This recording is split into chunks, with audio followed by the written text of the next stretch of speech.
Managing Oral Anticoagulation in Patients with VTE by Professor Manoria, who has been the ringmaster of this great international conference with best chosen speakers on topics of clinical and practical relevance. Professor Manoria needs no introduction at this point of conference. He's been the past National President CSI, API, ICC, and past Dean ICP, ICMU. He's been the past Chairman of Hypertension Council, Asian Pacific Society of Cardiology, and past Vice President, SARC Cardiac Society. He's received several awards and orations, and he's organized several national and international conferences for the last 40 years, including first World Congress on Cardiometabolic Medicine 2019 in Mumbai. He has edited 33 books and 65 publications, and he's delivered more than 500 lectures in various national and international conferences. Professor Manoria, please.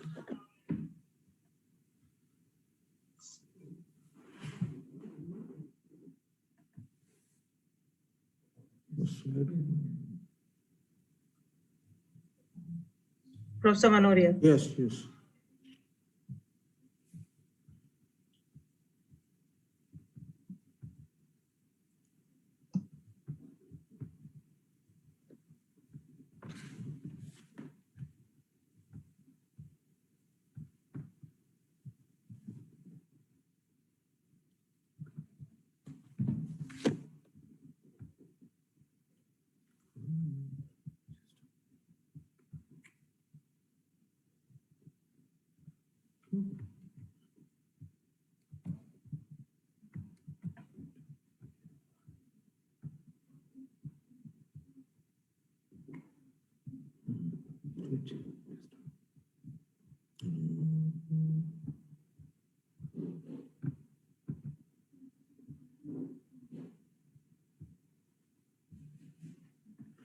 So for the next 10 to 12 minutes, I'll be talking on this focused topic, managing oral anticoagulation in patients with VTE, a comprehensive approach. All of us know VTE is a potentially lethal disease, but if diagnosed this time, the patient can usually be saved. From a clinician's point of view, we can divide VTE into VTE, which is not associated with cancer, and VTE, which is associated with cancer, popularly known as cancer-associated thrombosis. The options available for treating VTE are VKAs, LMWH, Fonda, and UFH, and the DOACs. I'll be talking only on the oral agents. Now, DOACs are the preferred agent for VTE not associated with cancer, but DOACs are still under evaluation for CAT, that is VTE associated with cancer.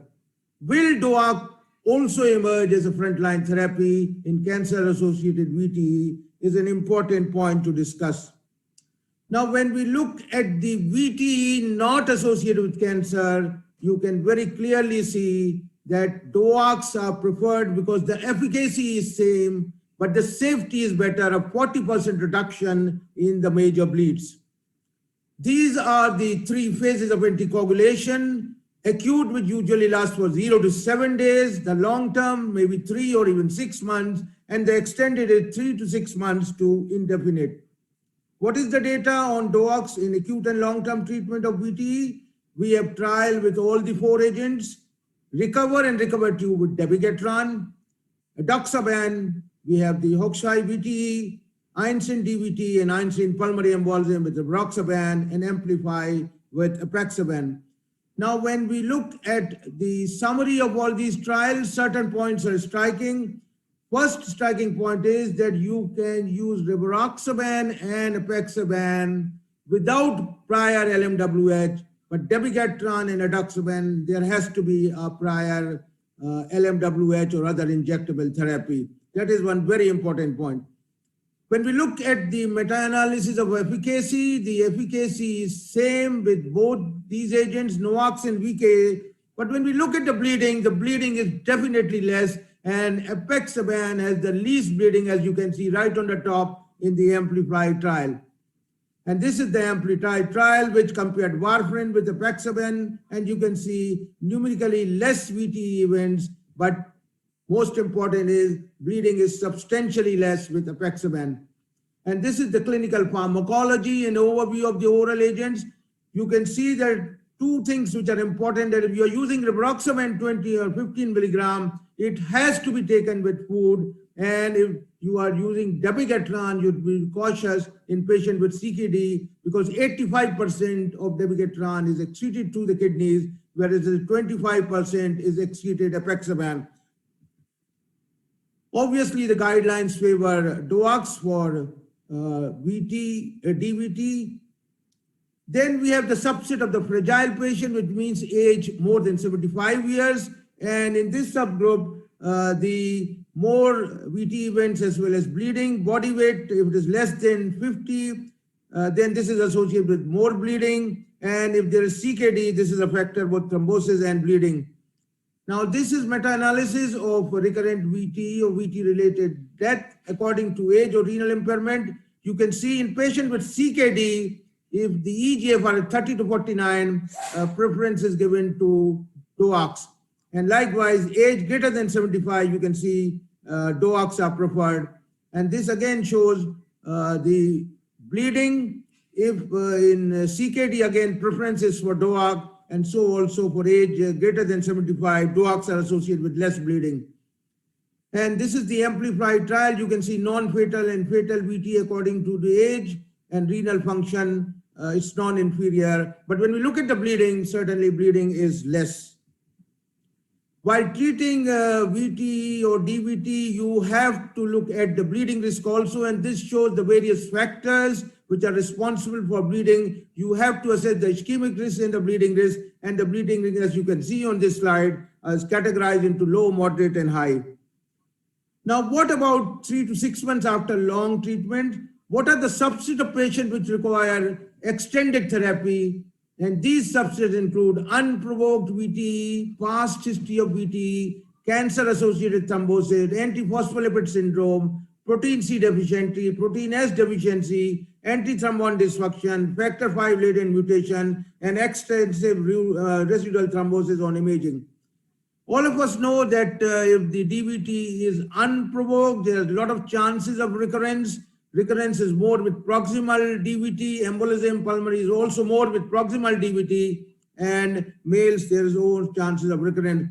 And we often use the Wiener prediction model to judge the length of the treatment with anticoagulation. And this Wiener prediction model, as you can see, is based on male, female, proximal DVT, distal VT, pulmonary embolism, D-dimer. If the score is less than 180, prolonged therapy may not be recurred, but if it is more than 180, you have to use prolonged therapy, and you can reassess again and again with this model.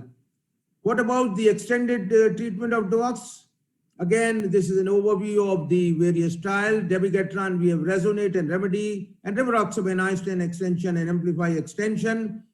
And this is an overview. You can see that apixaban, rivaroxaban, and dabigatran are superior in preventing recurrence compared to placebo. As far as bleeding is concerned, Amplify apixaban produces almost similar bleeding, but the bleeding is more with the other trials. This is the Amplify extension trial. Apixaban used in 2 doses, 2.5 and 5. You can see that fatal and non-fatal VT are decreased. Bleeding is nearly same, and the NNT to prevent 1 recurrent VTE during 1st year versus placebo is 14, whereas NNH is 200. Now, what this shows the real-world evidence. Again, you can see there is non-inferiority when compared to DOAC and VK, but bleeding is certainly less. You can see major bleeding or even clinically relevant non-major bleeding, they are less with the DOACs. So DOACs are definitely preferred for extended treatment, and apixaban has an edge over other DOACs in RCTs. What about cancer-associated thrombosis? 4 to 20% of patients with VTE have cancer at the time of presentation. 1 in 5 VTE occur in patients with cancer.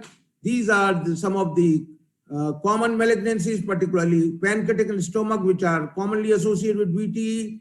Recurrence is 15%, and VTE is the second most important cause of death after progression of cancer, and there are several reasons why VTE is so common with cancer. These are the 3 options. LMWH is obviously preferred based on several trials, endorsed by the guidelines. This is the clot study with deltaparin and VKs. You can see deltaparin produces less VTE, but the bleedings are numerically less. And this has been approved by the guidelines, but there are problems with lower molecular weight heparin, the cost, the inconvenience to the patient, the phobia of needle, and the adherence. 1 in 5 patients discontinue LMWH in the long run. So what do we have option? The option is with DOAC, which are available as pill, fixed dose, no lab monitoring, and no list of HIT. So what is the data of DOAC in CAT? Now, this is a meta-analysis of the cancer patients which were included in the trials with the DOACs, and you can see so far as recurrent VT is concerned, it is non-inferior, and bleeding also, they are comparable. And when we look particularly at the apexaban data, you can see numerically less VT events, numerically less major bleeds, and this is the selected trial with rivaroxaban. As you can see, it decreases recurrent VT, but was associated with major bleeding. CRN bleeding was more, major bleeding was more, and GI cancer, there were a lot of bleeding problems. And so also this trial with edoxaban, you can see more bleedings, VT was decreased. So when we look at both these trials, the Hokusai and the SELECT-D, no doubt recurrent thromboembolism was decreased, but there is decreased risk of bleeding, particularly with GI cancer, GI bleed was increased. So although the guidelines have approved edoxaban and rivaroxaban with the caveat that they should not be used in patients with GI cancer, and this was the reason. So will the new apexaban trial further impact the treatment of CAT?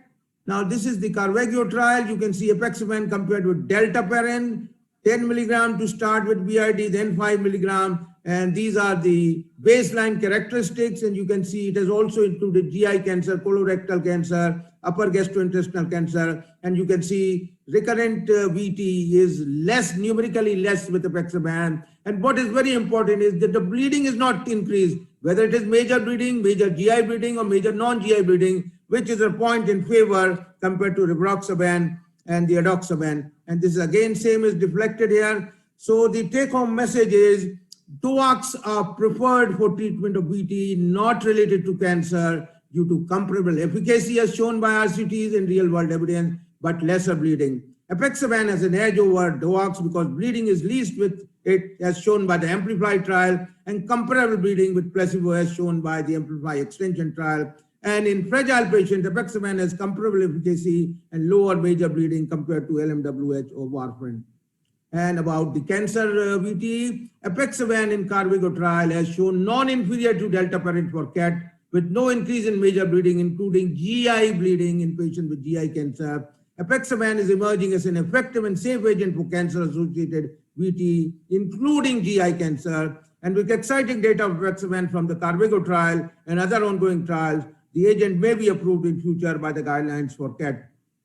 So what is the final take-home message? VT not associated with cancer. DOACs have certainly won the battle. Apexaban has a little edge over an agent because bleeding is least. VT associated with cancer. LMWH still the treatment. Rivaroxaban and edoxaban have been approved. Now with exciting data coming from the Caravaggio trial, apexaban may also be approved in future. Thank you very much. Thank you, Dr. Manoria, for the wonderful presentation. You said that CKD is a risk factor for both bleeding and thrombosis. So how do we assess the risk factor in CKD patients, and which antithrombotic agent will you use in DVT with CKD? UFH, unfractionated heparin, is usually the preferred agent because it is not excreted through the kidneys. And do you also provide thromboprophylaxis for ambulatory cancer patients? The problem with ambulatory cancer patient is 1 out of 5 develop CAT. So we cannot advise anticoagulant for all these patients. We have the Corona score based on a 5 of 5 parameters. If the score is more than 2, it has been seen by trials that CAT is much less. So for an ambulatory cancer patient, for proper case selection, you have to utilize the Corona score. If it is more than 2, you have to prescribe prophylaxis. but if it is less than 2, it is not required. And that perhaps risk stratifies patients who are likely to develop thromboprophylaxis, who are likely to benefit from thromboprophylaxis. Any other question from any of the panelists? Dr. Nair, Dr. Abhay? I think with this, we pass on to the next session. Thank you, Dr. Manoria. Thank you. I hand over this thing to you. And the next session is on a very interesting topic, and the speaker for the next session is Dr. Tiny Nair, who is very dear and near to us. He's head of the Department of Cardiology, PRS Hospital, Thiruvananthapuram. He has received several awards, the Best Doctor Awards of Government of Kerala, Most Inspiring Doctor of India, Economic Times, Best Review Annals of Internal Medicine. He's on the editorial board of several journals like Hypertension and other journals.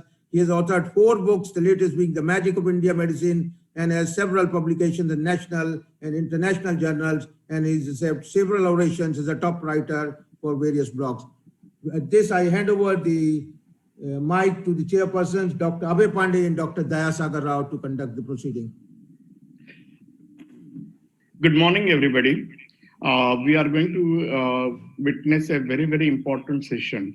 Artificial intelligence is helping us in every sphere of life. And in medicine also, now there are many strides that artificial intelligence have made. Now, Dr. Nair will enlighten us with the artificial intelligence in cardiology, and will tell us whether the replacement of the doctor's touch, the human touch, will be replaced by artificial intelligence. I request Dr. Nair, Tiny Nair, to take over and enlighten us on this important topic. Thank you. Thank you, chairpersons. Thank you, Professor Manoria, for asking me to talk about this interesting topic. I hope my slide is visible and I'm audible. Am I audible? Is my slides visible?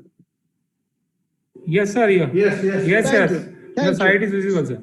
Thank you. So artificial intelligence in cardiology. So whenever we talk about intelligence, we humans have a standard method of assessing intelligence, and that is how much of data a person retains and how quickly he can get back that data. How much of data you retain and how quickly you can get back, and that is how we assess intelligence. But unfortunately, the Alexa sitting on your kitchen sink can do stuff much better than any of us. And that is why we are today rethinking about intelligence and knowledge. For example, when we talk about knowledge, and let's say those green and mauve dots are one bit of information. So information is more, bit of information is more knowledge, right? But what we have realized is that is perhaps not true. It is important that these bits of knowledge are connected with each other, and that is what we call as experience. And simple knowledge, just the information bit and recollecting it, doesn't really matter much today. So experience is connecting those links between the bits of information. Now the next stage is even beyond, and that is intelligently connecting the links to see the bigger picture. And that actually is the transmission or the translation from knowledge to experience to intelligence. You see, once we connect the mauve and the green, we see a big pattern emerging out. So it is not just the bits of information, not just connecting it, but connecting them intelligently. And that is what intelligence today is all about. Artificial intelligence has come in a big way in cardiology, and already this is an article that came in British Heart, where they talked about what you should know in 2020. We know that they have come in a big way in intervention in cardiology, where we know the catheter location, the roadmap. We know that it has come in a big way in wearable technology to detect arrhythmias. Today we know that they have come in a big way in cardiovascular imaging sciences in picking up pathology compared to our naked eyes looking at it and diagnosing. It has come in a big way. But let us start with sensors. Sensor, that's a glucose sensor, right? Everyone today uses a continuous glucose monitor. But from there, we have gone on to arrhythmia sensors, which not only last for 72 hours, but much more than that. And we have gone on to cardiac failure sensors, which tells us about cardiac congestion even before the person gets an acute pulmonary edema. But sensors have come a huge long way. That is 2019 publication in Nature talking about wearable sensors for healthcare monitoring. And look at them. They are just mind-boggling. From eyeglasses to smart contact lenses to all kind of integrated sensors, lactate, glucose, cortisol, IL-6, anything you talk about. And from a wristband or an implantable sensor, they pick up every kind of data. And not just that, we are going on to the next stage of wearables, whereby we are talking about sensors of microfluidic sensors, talking about nanomaterial-based patch sensors, we're talking about iontophoretic patch biosensors, a huge change. But not just that. The important point is these new sensors will not need a battery. They would be recharged by your motion, and so they would be perpetually giving you the data. And what does the data do? The data goes to your cell phone that all of us today hold in our hand, which is a tremendous ability to analyze data and give a meaningful output, right? So let us start from a small case history. This is a 55-year-old gentleman who came to us with some palpitation. We did an extensive investigation, angiograms were normal, every data was normal. Extended Holter monitor was normal. There's no atrial fibrillation, right? So his daughter presented him with an Apple Watch, the new Apple Watch. And he was monitoring himself. And one day he came and told us, doctor, suddenly one night, my heart rate had gone up. You can see that it jumped up from 79 on an average to 145 beats per minute. At that point of time, as you know, Apple Watch can record a rhythm straight. He recorded it. And this is just a minute before his palpitation. Okay, at that point of time, his recording looks normal. It's an RBB, but normal sinus rhythm. But at the point of time when he felt that arrhythmia, you can see, he has gone in for atrial fibrillation. Okay, so an atrial fibrillation, which our Holter monitor measures, we could not detect out, picked up by a smartwatch. And that probably is a part of beginning of wearable smart technology. Okay, right. But consider this. This is a smartwatch, but not intelligent. Why is this smartwatch not intelligent? Because this smartwatch did not inform his GP or me that our patient had an arrhythmia. It didn't inform, right? It did not warn his wife sleeping next to him that this gentleman had an atrial fibrillation. Okay, it didn't remind me to consider anticoagulation. As a doctor, I should have been reminded of anticoagulation. You just heard Professor Manoria talk about so much about anticoagulation. It did not tell me that on the day of AFib, this gentleman had ordered alcohol online. Right. It didn't tell me that on that day of AFib, subsequently, his keyboard typing speed has changed. Meaning that maybe he has suffered a minor stroke, which he has not realized. So it's not intelligent. And that is why we are differentiating today from smart technology to intelligent technology. And when we talk about intelligence, artificial intelligence, we have levels. We were always talking about a machine. Artificial intelligence is a machine that learns to be intelligent. From there, we went on to machine learning, meaning that the machine learns automatically without being programmed.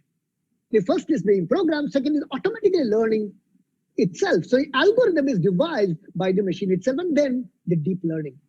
So artificial intelligence is driven by an algorithm. We put the algorithm. So whenever there is something like you and me, we see a fever, tuck, tuck, tuck, tuck, tuck, we go by an algorithm. But the machine learning, the second stage, is experience driven. So the system changes the algorithm by itself. And deep learning is much beyond, right? So the deep learning is actually deep inside the penumbra of artificial intelligence. Deep in the core sits deep learning. What is it? Deep learning is exactly like the neuron model that we have. We have a dendrite, we have the nerve body, and the axon. The dendrite receives impulse, processes it in the neuron, and sends it down by axon. But the point is, one axon, unlike a chip or an intelligent sensor, communicates with multiple levels. And that is what makes a huge bit of difference. We'll show you how. Okay, now this is how you have one neuron or one of these elements which receive an information, and that goes to the next level, not just to one, but to multiple units. And that is what differentiates deep neural network from the ordinary artificial intelligence. And then, of course, you get the data. And once you look at the complexities of an input layer there and an output layer there, you have multiple hidden layers of processing, and it becomes huge. It just becomes huge. So how does this complex deep learning help us? See, if you look at the x-axis of amount of data, right, and the y-axis performance, machine learning is good, but after an amount of data, the machine learning becomes flat. But the deep learning we are talking about, like the human brain, okay, the artificial deep learning tends to continuously go up. Now, how does it work? It's complex, but very interesting. For example, if you look at that image on the left side, normally what do? To get a clearer picture, we zoom it up. But in deep learning, we don't zoom it up. We tone it down.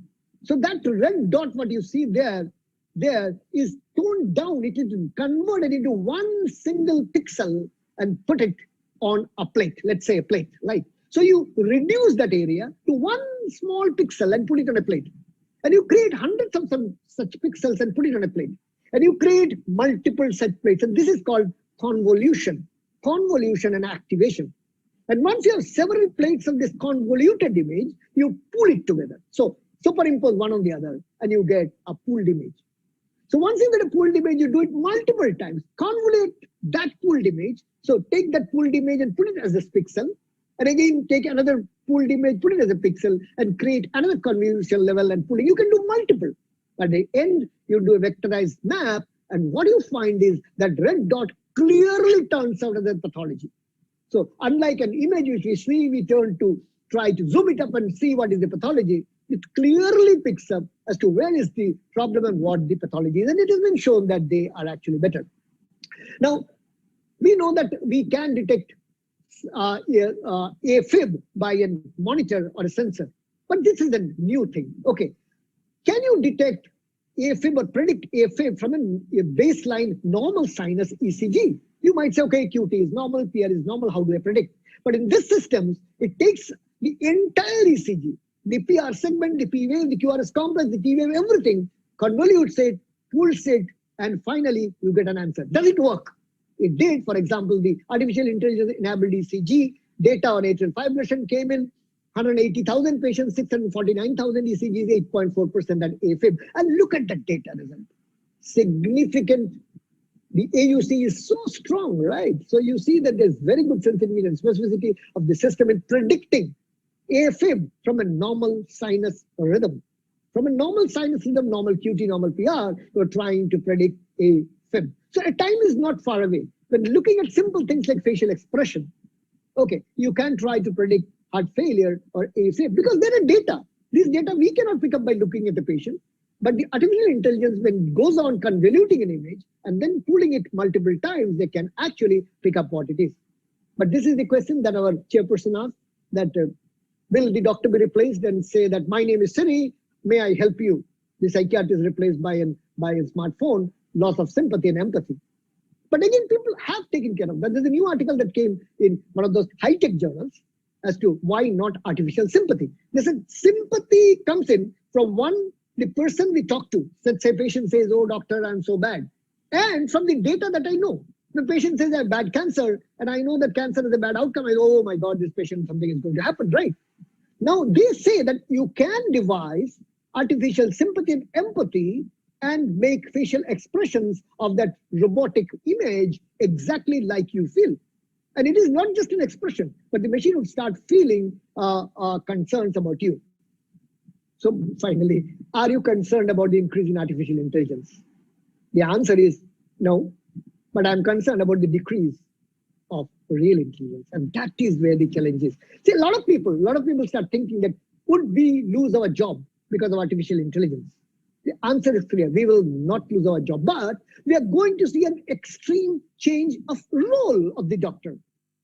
Okay, so we will not be doing the bad job, but we will do our job in a different way.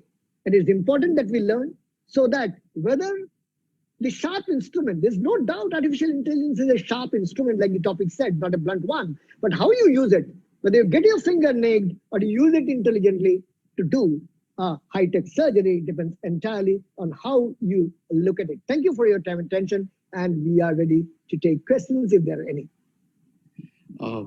Dear friends, Dr. Tiny has made the thing so simple, and this I was very much confused, and he has made the things very, very clear. I'm sure that we are looking forward to a great development of this artificial intelligence in medicine. He has clearly said that it will complement the doctor's role. It will modify the doctor's role for the betterment of the humanity. I request any questions from the audience.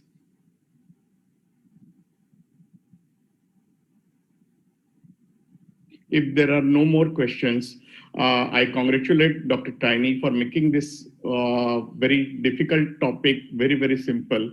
He has introduced us to the new concept, and we look forward for development of artificial intelligence in cardiology. I hand over the mic to Dr. Manoria. Thank you, Dr. Tiny Nair, for a wonderful talk, as always. We now move on to the next session, and the next session is on emerging concepts, and the chairperson for this session are Dr. Hassan Khammas and Dr. Sandeep Bansal. And the speaker is Dr. Pankaj Manoria.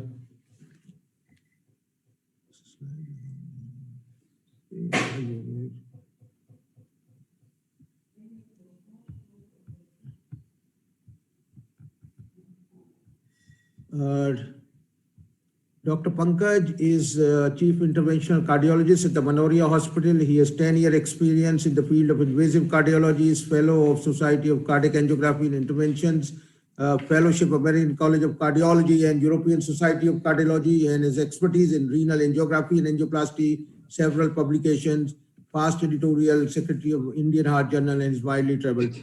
Dr. Pankaj, please.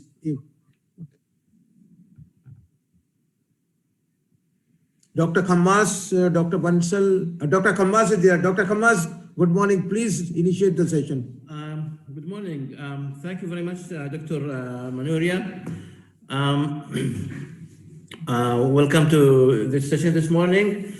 As we all know, aspirin, or the drug, very effective, lot of side effect, and some people think we can do without it. Some people think we cannot do without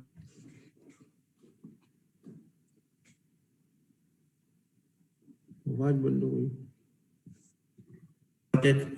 The aspirin, can we do without it or not?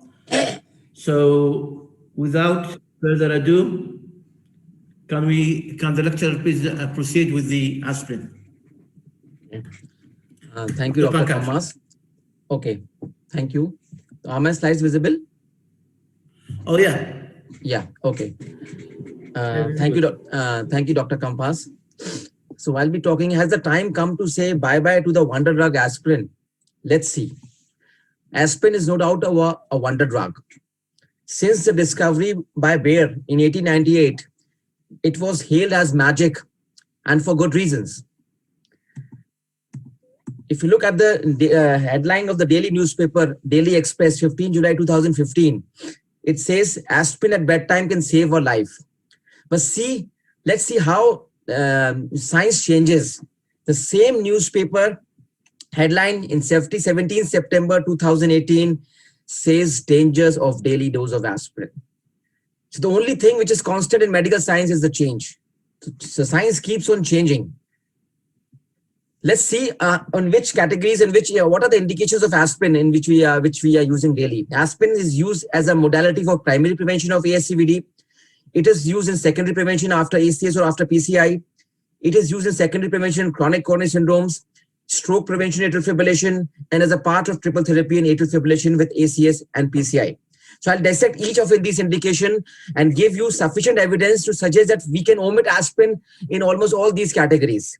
First, I'll take primary prevention. For years and decades, aspirin was used as a modality for preventing cardiovascular events without any patients in healthy individuals as a mode for primary prevention. But of late, there have been 3 trials. All these 3 trials start with A, and these 3 trials ascend, aspire, and arrive. All these 3 trials have dig the graveyard for aspirin for primary prevention. I'll discuss these 3 trials. The first trial of aspirin was the Aspirin trial, which was done in elderly or healthy elderly. They were above the age of 70. They had no risk factors, no morbidities, no any risk factors. And elderly individuals, when they give aspirin and compared with placebo, there was no reduction in the cardiovascular death, MI in stroke or heart failure. So you can see the colliding graphs, no benefit of aspirin in elderly in the Aspirin trial. The second trial was the ARRIVE trial. In this trial, they have taken individuals without any CAD, but they have multiple cardiovascular risk factors. So they were moderate CVD risk patients, and on that, they gave aspirin and they compared with the placebo, and there was no reduction in the cardiovascular death, MI, unstable angina or stroke. So again, in patients, elderly, it failed. In moderate cardiovascular risk factor, again, aspirin failed to prevent events. The third trial, which was done, was the ASCENT trial. In this ASCENT, it was done in diabetic individuals without established ASCVD. In this trial, though there was a significant reduction in the primary endpoint of cardiovascular death, MI, stroke, or TIA, but at the cost of very high significant bleeding. If you look at the bleeding in this trial, there was significant major hemorrhage in the Aspirin trial in the elderly individuals. In the ASCENT trial, as I've told you, though the events were reduced, but the bleeding was significant more as compared to the placebo, and the same high bleeding in the GI tract was seen in the ARRIVE trial. So all these 3 trials of aspirin clearly showed that there was no much benefit, but the bleeding was more. So these three trials have put an end for aspirin in primary prevention. Now, if you look at the guidelines, the ESC guidelines for CVD prevention clearly says that aspirin is not recommended for primary prevention without cardiovascular risk and is a class 3B indication. ESC guidelines on diabetes, they say you can use aspirin in diabetic individual with very high cardiovascular risk, provided they don't have any bleeding diastasis. It's a class 2B indication. In ESC guidelines for CVD and American College of ACC guidelines says that aspirin should not be used in above the age of 70 or below the age of 40. However, between 40 to 70, you can use aspirin if it is a high cardiovascular risk factors with no bleeding risk, and it's a class 2B indication. Rest, it's a class 3 indication for aspirin in primary prevention. So if you ask me aspirin for primary prevention for whom, I'll say almost nobody except perhaps individuals with diabetic with multiple cardiovascular risk factors and who are young individuals and we have no bleeding history or bleeding diabetes. This small group of individuals can be given a benefit of primary prevention for aspirin. Otherwise, it's bye-bye to aspirin for primary prevention. Now, what about the second category? Aspirin for secondary prevention after acute coronary syndrome or PCI. You know, we give aspirin after ACS or after doing angioplasty or PCI. Now, can we replace aspirin or can we discontinue aspirin on top of P2Y2 inhibitor in this category of patients? Now, we have enough evidence to suggest this. We have the global leader, Twilight, Stop DAPT, Smart Choice, the TICO trial. What these trials have done that they have omitted aspirin after a certain period and continue only with P2Y2 inhibitor and studied that whether this discontinuation of aspirin, is it, first of all, is it will it reduce bleeding, and at the same time, will the events increase if you stop aspirin? And it has shown, or if you can look at this meta-analysis of all these trials who have discontinued aspirin in acute coronary syndrome patients or post-PCI, all these trials have shown that you reduce significant bleeding. The primary bleeding outcome, you can see in all these trials, there was significant reduction in the bleeding. Whereas the MACE events, you can see they were not increased. So you can omit aspirin, but the MACE events was not repeated after acute coronary syndrome. In Twilight trial, they have omitted aspirin after 3 months. In Smart Choice after 3 months, in Stop DAPT after 1 month. So after now the era has come that after 1 to 3 months, people have stopped aspirin after acute coronary syndrome or after PCI and continue only with P2Y2 inhibitor. And this strategy was found to reduce bleeding without any increase in the risk of ischemic events. The time is not to detail all the, even it is not that only ticagrelor is, these trials have done only with ticagrelor. Even with clopidogrel, they have given only clopidogrel and discontinue aspirin, such as in the Smart Choice and Stop DAPT trial. Again, in these trials have shown that even single monotherapy of clopidogrel after a certain subset of 1 or 3 months is sufficient to reduce ischemic events. At the same time, the bleeding events were less. So the aspirin-free strategy in acute coronary syndrome has shown a 29% reduction in the NACE in the GLACY trial, 53% reduction in the bleeding in the Twilight trial, and 34% reduction in the bleeding in the TACO trial. Even the latest ESC recommendation of NSTMI in 2020, they have said that you can stop aspirin after 3 months in those patients who have high bleeding risk. So this has come into the guidelines also, that the Twilight trial, that even 3 months of DAPT is sufficient. You can stop DAPT, discontinue aspirin, and continue only with P2Y2 inhibitor after 3 months in high bleeding risk subset of patients. So again, coming back to our question, can we say bye-bye to aspirin for secondary prevention after ACS or PCI? I can say that's we have now enough evidence to say that dropping aspirin after 1 to 3 months leads to low bleeding and apparently no ischemic penalty compared to the DAPT. And the evidence is moving towards P2Y23 monotherapy strategy after a certain period of time after acute coronary syndrome or after PCI. Now, the third category of patient is chronic CCS, that is the chronic coronary syndrome patient. Now, aspirin, we know that aspirin has been used as a modality to prevent events in chronic stable angina or chronic coronary syndrome patients. If you look at the guidelines, it's a class 1A recommendation to use low dose aspirin in patients who were over CCS post-MI more than 1 to 3 years, stable patients, stable heart failure patients. But now the question comes is, can we replace aspirin monotherapy with P2Y2 monotherapy? Means stopping aspirin and continue only with clopidogrel or any P2Y2 monotherapy in this subset of patients. I'll give you evidence. I'll take you back to around 2 decades back, the Lancet study, the Capri study. Now, this study was done in patients with chronic coronary syndrome patients, and they have compared that in these subset of patients, whether clopidogrel is better or aspirin, and you can see the p-value of 0.043. The cumulative endpoint of cardiovascular death, MI, and stroke was significantly less as compared to clopidogrel as compared to aspirin. So the clearly saying that the conclusion of the trial was clopidogrel is more effective than aspirin in reducing vascular events in CCS patient. And overall, the safety profile of clopidogrel is as good as aspirin. So can we replace clopidogrel with aspirin in CCS patients? Let's see, we need more data.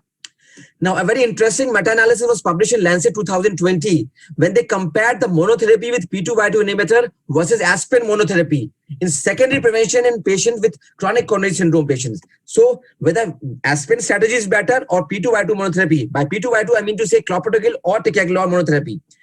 Again, if you look at this meta-analysis, you can see more MI were prevented with P2Y2 monotherapy than aspirin. So that means if you replace aspirin with clopidogrel or any P2Y2, you reduce more MI. Though the NNT was very high, even the stroke reduction was much more with clopidogrel than with aspirin. The sub-study of globally the GLACY study, in which after 1 year, they compared with a ticagrelor monotherapy, which was the experimental arm, versus the conventional arm with aspirin. Now you can see more MI. You can see red is the conventional arm, the blue is the ticagrelor monotherapy. So it means less MI occurred in those patients who were having given ticagrelor monotherapy. Similarly, the stent thrombosis was less with P2Y2 monotherapy vis-a-vis aspirin monotherapy. So ticagrelor monotherapy was superior to aspirin monotherapy beyond 1 year in CCS patients as shown in the GLACY trial. So again, coming back to the third question, can we say bye-bye to aspirin in CCS patient? I could say that long-term aspirin, but still you can say still remains the most frequently prescribed antithrombotic therapy. But this needs to be justified by high bleeding risk. Now, evidence have shown that P2Y2 monotherapy, either clopidogrel or ticagrelor, reduces MI risk more and without increasing bleeding hazards. And also now we have evidence that continuing adding aspirin along with rivaroxaban 2.5 or sometimes with DAPT, this strategy sometimes is more efficacious in reducing ischemic risk, but it is associated with high bleeding risk, which this should be kept in mind. Now, the fourth category of aspirin, what is the role of aspirin? Can we say bye-bye to aspirin in stroke prevention and atrial fibrillation? I'm particularly, this is discussing about stroke prevention in atrial fibrillation without any CAD. It's a class 3A recommendation. So aspirin monotherapy, just with the intention to prevent stroke in atrial fibrillation patients without having ASCVD, it's a class 3 recommendation. And ESC also says that it should not be given for stroke prevention in AF. So clearly bye-bye to aspirin for stroke prevention in AF. Now, what about the role of aspirin in AF patients undergoing ACS or undergoing PCI? Because we know that these patients require anticoagulation to prevent stroke and antithrombotic therapy, aspirin and clopidogrel, to prevent stent thrombosis. So we need to give a triple antithrombotic therapy in this subset of patients. So what is the role of aspirin? Can we omit aspirin in this subset of patient? The first trial to answer this question was the VOICE trial. In this trial, they omitted aspirin and continue only with oral anticoagulation and single P2Y2 inhibitor. And what they found that omitting aspirin reduced bleeding by 64%.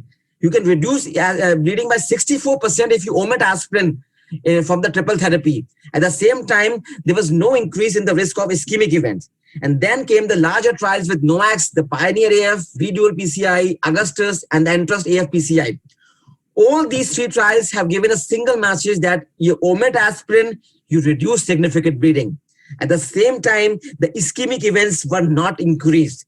So you can clearly omit aspirin from the triple therapy, give only P2Y2 and single NOACS, and you can get away with both the prevention of stroke as well as prevention of ischemic events and stent thrombosis.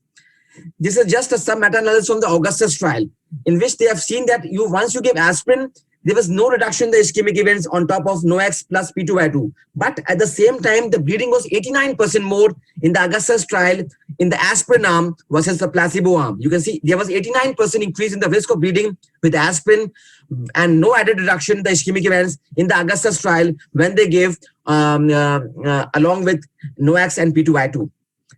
So now the guidelines have, ESC guidelines have also endorsed that you can omit aspirin after 1 week in this patients of AF patients undergoing PCI for NSTMI. So 1 week of aspirin is sufficient, they say. On at the most, you can give for 1 month in high ischemic risk. But beyond that, you have to stop aspirin, continue with only NOACS and single antiplatelet, that is P2Y2 inhibitor. Clearly saying that peripostural DAPT is aspirin and clopidogrel only for 1 week is recommended, and you can stop aspirin. Single oral antiplatelet is sufficient, preferably clopidogrel in this subset of patients. So we can clearly say bye-bye to aspirin in AF patients undergoing PCI. It's only for 1 week or at the most 1 month, and you can stop aspirin and can get away with the ischemic events without, and also will lead to significant reduction in the bleeding events. So ladies and gentlemen, the era, we have so much evidences now, and the day is not far when now there are lots of other trials are also ongoing in which they are trying to omit aspirin in ACS right from the day one. And once the results of these trials come, and the day will not be far, I can say, when we can say bye-bye to aspirin and rest in peace aspirin in future, I can say. Thank you, ladies and gentlemen, for patient listening. Thank you, Doctor. If you have access to the comments, there are a few questions there, Doctor. Dr. Pankaj Manoria. Yeah. There's some question in the chat, if you have access to them. One of them is from Dr. Pandya. We've got a patient with a family history of premature sudden death, and the 10 years, the risk is more than 20%. Yes, Dr. Pandey is asking, if you have a patient with family history of premature sudden cardiac death in younger age, more than the 20%. Yes, aspirin, I say aspirin may be used as a modality for primary prevention in a very small subgroup. And that small subgroup is patient who falls under the age of 40 to 70 and who have a 20-year cardiovascular risk of more than 20%, means they have a high CVD risk. Younger patients, no bleeding dialysis, they can be given only this subset of patient can be given the advantage of primary prevention of aspirin. Otherwise, it's a bye-bye to aspirin for primary prevention in other subset of group. Very high cardiovascular risk, no bleeding dialysis, young patient, yes, you can give aspirin. And Dr. Abhay is also asking, if patient or clopidogrel requires emergency surgery in closed space, is it safe as compared to aspirin? I can say no, it is not. Even both, if it is a high-risk surgery, and then we need to stop both these antiplatelets, whether it's aspirin and clopidogrel, they say you have to stop both these antiplatelets. And there's no data to suggest that the bleeding is less with aspirin as compared to clopidogrel. Even the Capri trial, which was done head-to-head comparison of aspirin versus clopidogrel, the bleeding events was almost same when it comes to aspirin plus clopidogrel, though the ischemic reduction is more with clopidogrel, I can say. Thank you very much. Any more questions? Anybody? Yeah, one question, Dr. Yeah. Would you recommend aspirin as a primary prevention for lifelong in a patient with tortuous coronaries and a sluggish flow? It depends upon if there's no high bleeding risk and you have done an angiography which is showing us some plaque, some obstructive lesion in that, though not significant. But yes, in this subset of patient, if there's a image-based evidence that there is some atherosclerosis present, then yes, it can be used aspirin. Because we have had a patient whose angiography was absolutely clear, but then, she had tortuous coronaries and sluggish flow. So her doctor recommended her to be on aspirin and statins lifelong. Yes, once you have image evidence of having a microvascular dysfunction or some sort of atherosclerosis present, provided there's no bleeding risk, and that, yes, you can give aspirin, I can say, along with statins. I think with this, we finish this session and move on to the next session.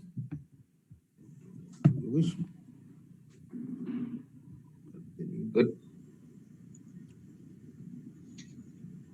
Our next esteemed faculty is Dr. A.L. Kirpalani.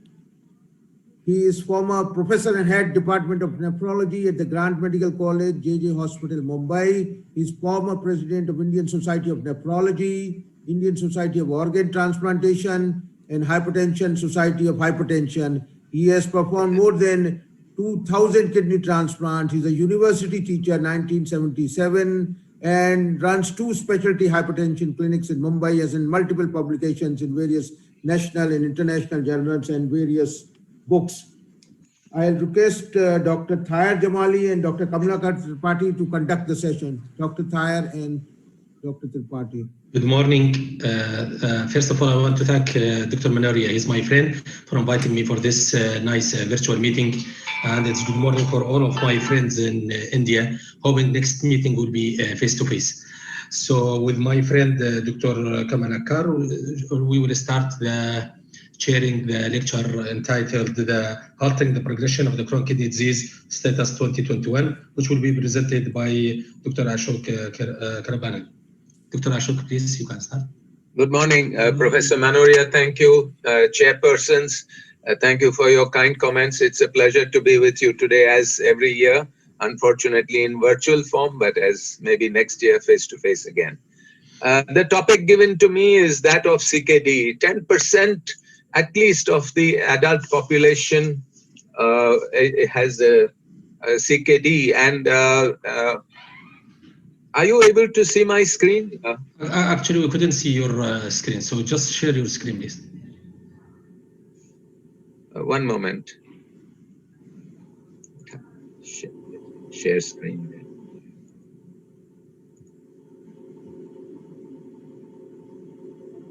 So we are able to see your screen, but we can see a folder over there. So can you just double click the slide. I had it on 1 minute ago. It somehow seems to have disappeared. Open it, just then share minimize it. the folder.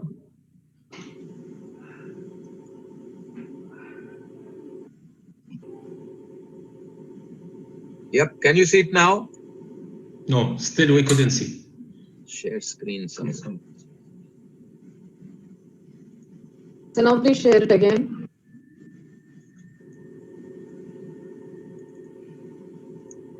I'm able to see. Yes, sir. Yeah. Got Now it? Great, sir. Yes? All right. Then can we go to full screen? Okay, I'm sorry for this slight glitch. Thank you for the invitation. The subject given to me was halting the progression of CKD. So my first point is that you cannot halt the progression of CKD in most cases. You can only retard the progression of CKD. And there's a big difference. The person who can halt the progression of CKD will certainly get a Nobel Prize. Next slide. What is CKD? CKD is a syndrome which must exist for more than 3 months with a rising and increasing creatinine, a falling GFR, a proteinuria, which is significant, blood pressure, which is seen in increasing incidence as the stage of CKD increases from stage 1 to stage 5. And by the time the patient reaches stage 5 and needs dialysis, about 90% of patients will be hypertensive with progressive increase in incidence. And about 10% may not be hypertensive. And there have to be other abnormalities in the urine like cast pus cells, red cells, biochemical abnormalities like uric acid, acid-base abnormalities like acidosis, and anatomical and histopathological abnormalities noted. So that is the syndrome of CKD due to various causes, and 40 to 45% of patients in the world would be having CKD due to diabetes and long-standing hypertension.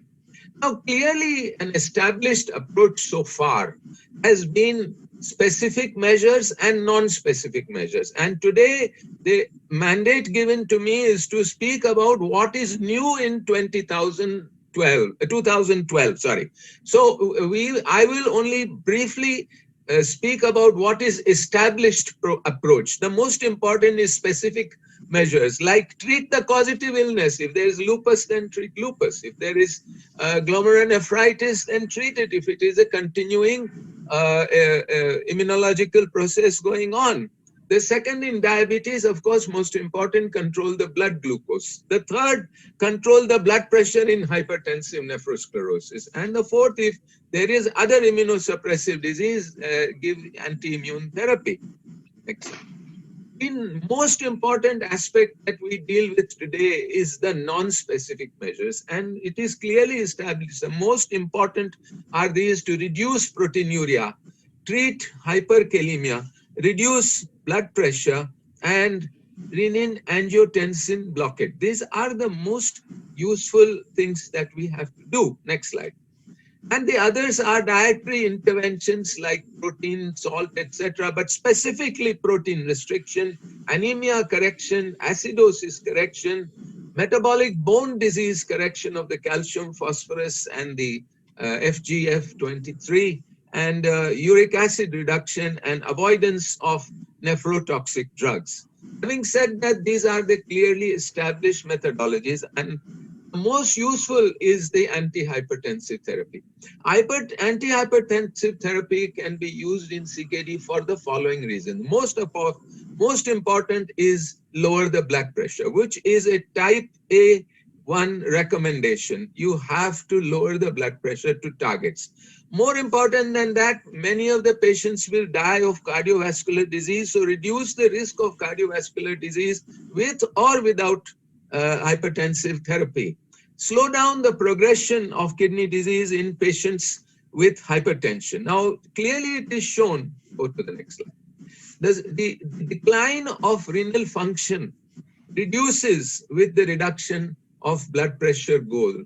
So as you increase the antihypertensive therapy and reduce the mean arterial pressure from 140/90, which gives you a mean arterial pressure of 108, to 98, which is 120/75, you get a GFR decline in diabetics from 8 milliliters per minute to 2 milliliter per minute per year. So you got a significant method is first bring down the blood pressure by whatever means. Any medicine first bring down the blood pressure. Next.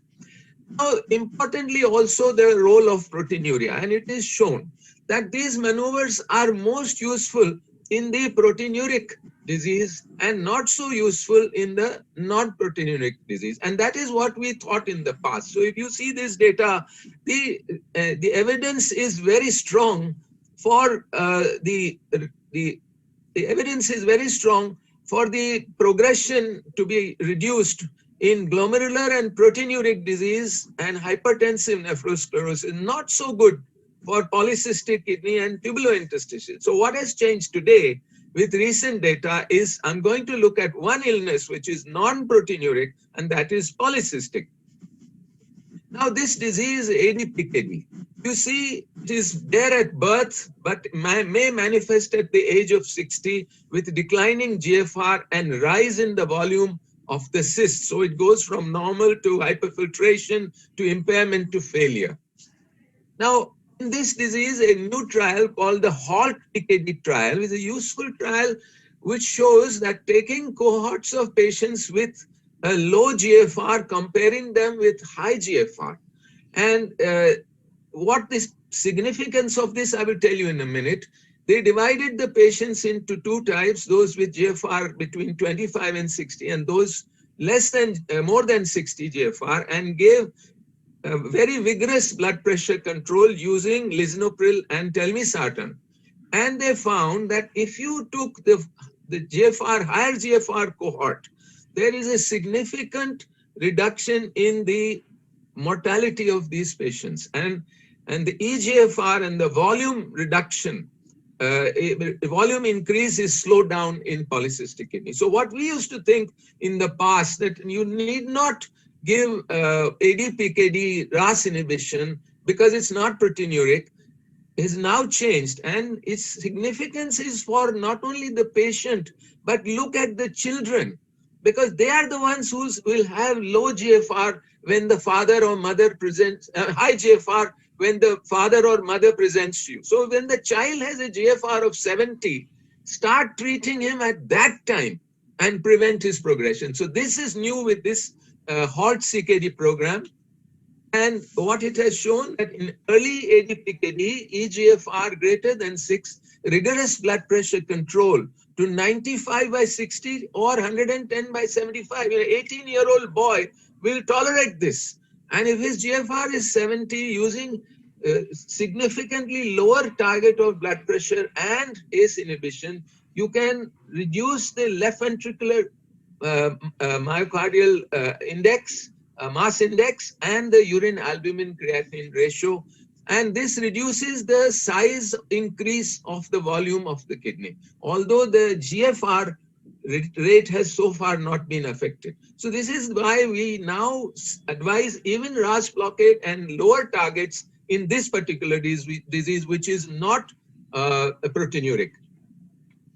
Now, RAS inhibition has a 1A recommendation in every guideline that you will see for patients with CKD. Why?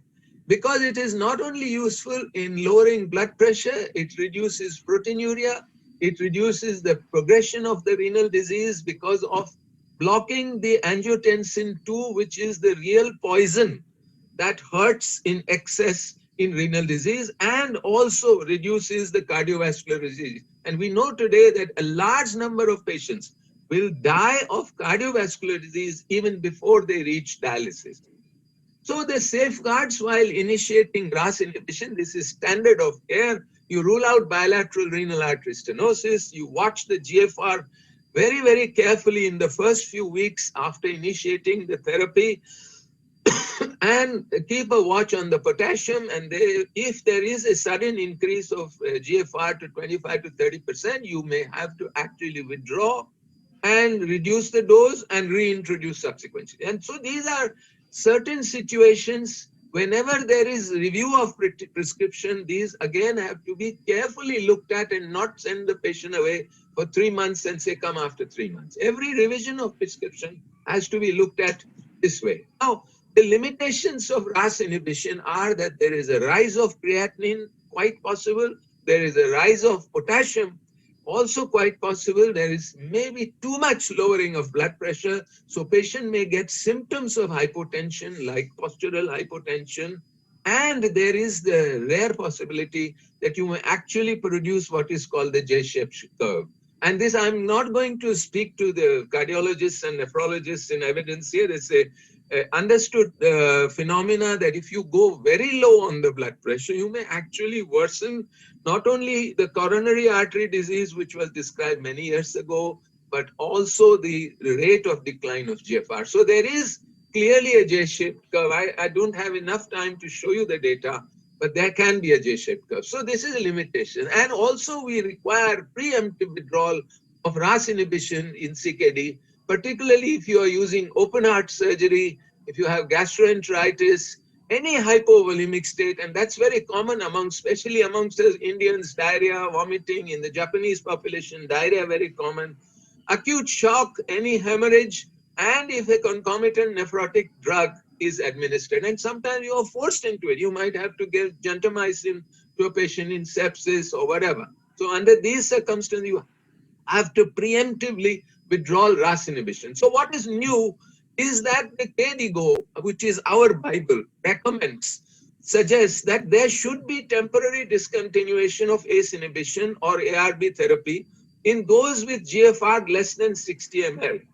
And this should be in the categories of CKD 3A and to category 5 GFR CKD recommendation, and who have serious intercurrent illness that increases the risk of AKI. But they also emphasize that do not routinely discontinue ACE inhibitors and ARB in patients with GFR less than 30, as these drugs remain nephroprotective at that level. So the usual tendency is, okay, let's stop it because the GFR is gone low, but this is a dangerous thing. And this is what is new, which I'd like to show you. Next slide. So this paper says that the association exists between renin-angiotensin blockade discontinuation and all-cause mortality among persons with low estimated GFR. And this paper published in March 2020 tells us that all three, ESKD, MACE, I will show the next slide. If you discontinue, you get a poorer outcome in the yellow outline, but sometimes you simply have to discontinue. Next. So ESKD, MACE, same thing, and mortality, same thing. So discontinuation, and sometimes we indulge in this discontinuation just for one-upmanship upon our colleagues. You got a colleague who is giving treatment, the patient comes to me for second opinion, then he wants his creatinine to be reduced. I just say, okay, let's stop it. And sure enough, for a few days, the creatinine will come down, but it will show a rebound. So let's see what this pediatric study of children at mean age of 13.7 showed, that in the upper panel, and their discontinuation was because of increase in creatinine, hyperkalemia, and symptomatic hypotension. And those that were discontinued, the GFR decline changed from 1.5 to 3.9 mils. So it was an adverse event taking place because of discontinuation. And those who were continued, actually the GFR decline changed to the better. So sudden discontinuation of RAS inhibitors in patients getting CKD therapy can be deleterious, but sometimes you cannot avoid it. And this is the same, another study here you see, sorry. So you see in this study from Jason, the mortality increased on discontinuation, the MACE increased on discontinuation, the renal replacement therapy incidence reduced, but probably reduced because so many patients died because there was an increase in mortality. Same conclusion. Next slide. Dr. Kirpalani, 2 minutes left. Yeah, I have to finish. Give me a couple of minutes, please. So the RAS inhibition, if you revisit, the most useful drugs is RAS. Recent data shows non-proteinuric CKD like ADPKD can be retarded in progression of RAS. In many circumstances, withdrawal of RAS cannot be avoided. Unmonitored withdrawal of RAS and failure to reinstate can lead to rapid deterioration of renal function. Therefore, RAS is not the holy grace, RAS inhibition. Additional drugs, particularly SGLT2, is the answer. Next slide, please.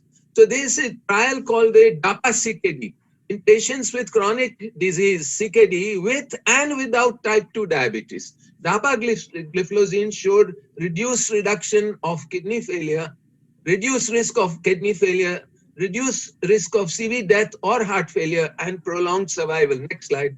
And shows you that when used, this drug gives you against placebo good reduction UACR, good reduction in GFR, but the peculiar thing is that for the first few months, the GFR actually comes down 6 to 7 milliliters, as it happens also with RAS inhibition. But ultimately, it crosses the line. And you see the lower line, which was the DAPA, goes actually above after 24. So this is the effect, and you have to explain it to the patient. And this, I think, is my last slide. This shows you the primary composite outcome with DAPA versus placebo. And you have a big difference between EGFR decline, ESKD, renal and CV death. And therefore, SGLT2 hold out promise not only for diabetics, because this was with 2/3 were diabetics, 1/3 were non-diabetics, and the same effect took place in these. So next slide. Let me just say that in the pipeline are other drugs like endothelin antagonist, atrasentan, finerenone, experimental clotho supplementation will come, like erythropoietin supplementation, and GLP-1 analogs, which maybe next year, if Dr. Manoria kindly invites me, I will speak about another new study, which is what is new in RAS in the progression of CKD. Thank you. Thank you very much, Dr. Ashok. Very nice and very educative lecture. Actually, we are running the time. Just in either yes or no, or just one word. Is there any preference of any type of RAS over the other, or all of them the same? Well, you know, we nephrologists feel that they are equal, and probably because less side effects, the sartans, that is the ARBs, are preferred, particularly in India because of the cough effect. And between you noticed I used the word RAAS, so aldosterone inhibition. Now finerenone is coming because spironolactone has so much potassium problem. But there's also the addition of patiromer. If you get patiromer and add it, you will get a good result. So I think that is the future as we see it. Thank you very much. Dr. Kirpalani, what is the cutoff limit of EGFR below which we should not start RAS blockade? Suppose the patient comes for the first time with a EGFR of 20, suppose. So should we start in this patient RAS blockade? You have asked me $1 million question. We nephrologists fight with the cardiologists maximum, because the benefit extends even below 25 or 30 in the cardiac events. And ultimately, the patient dies of cardiac events before he reaches dialysis. So if you have to start, you start very carefully. That's the key word, carefully, if the patient can tolerate, and in very small doses. But otherwise you can, and now with, again, I said patiromer. If potassium comes as the problem, just really use patiromer. You can't use the calcium resonium because it's on a chronic basis. But patiromer and zirconium can be used to reduce potassium. And our friend from Dubai can tell you that it's available. I smuggle it in for my patients. I have 5 patients taking it now. So, you know, you can hear from him about it. But things are changing. So this old barriers are being reduced. People are using, at SGLT2 up to 30 is allowed. So RAS blockade also 30 is a cutoff. Thank you very much. Actually, we're running out of the time. Thank you. We have to end this session. Thank you, Dr. Kirpalani, for a wonderful lecture. We now pass on to a focused topic in heart failure. I'll hand over the mic to Dr.